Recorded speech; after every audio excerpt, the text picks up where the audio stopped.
Dwi nôl. Heddiw dwi'n mynd i roi chydig o dips a chyngor sydyn I chi I drio dros y mis nesaf. Tip 1. Sut I wisgo prints. Dwi'n mynd I gychwyn efo Gucci a'i hymgyrch Hydref 2017, sef lliwiau a ffetrymau cyferbyniol.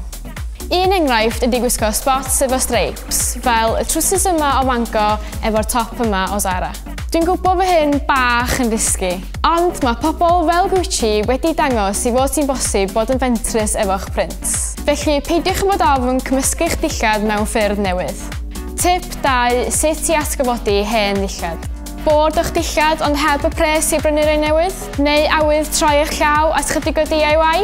Dwi wedi dewis top halterneck, eitha diflas, dwi byth yn wisgo ddim mwy, i'w draws newid I gopio trend diweddara Chanel.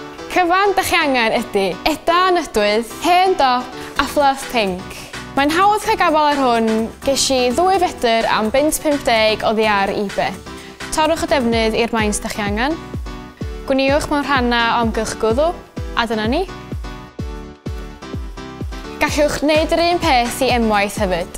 Beth am ychwanegu bach o hwyl I chwps? Tip 3. Sut I osgoi gwisgo jeans o hyd.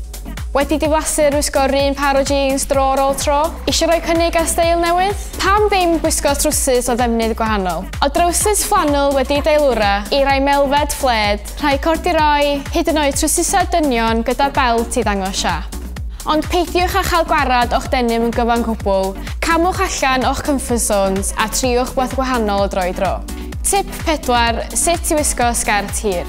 Yn ddiweddar, mae'r math yma o sgerti wedi dal fy sylw, ac mae'n ffordd arall I osgoi gwisgo jeans. Os ydych chi fel fi ddim cweit yn siŵr sut I steilio'r sgert hir, dyma chydig o ffyrdd allai siwtio pawb. Os ydych chi yn chydig yn fyr, fyswn i'n argymell gwisgo sgert hir gyda chrys wedi'w thycio mewn, neu sgert hir gyda top byr I ddangos siap eich corff. Os ydych chi'n berson tal, rhowch sbin anffurfiol ar yr edrychiad drwy wisgo jumper llac sy'n ymestyn dros eich wast.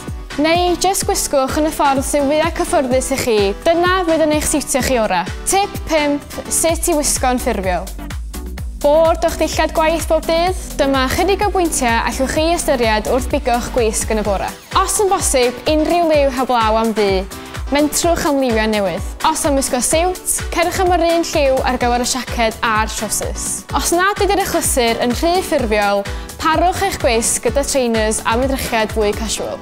Wel, dyna ni am mis yma. Cofiwch fynd I mwrdd Pinterest am fwy o syniadau am sut I newid eich edrychiad o bryd i'w gilydd.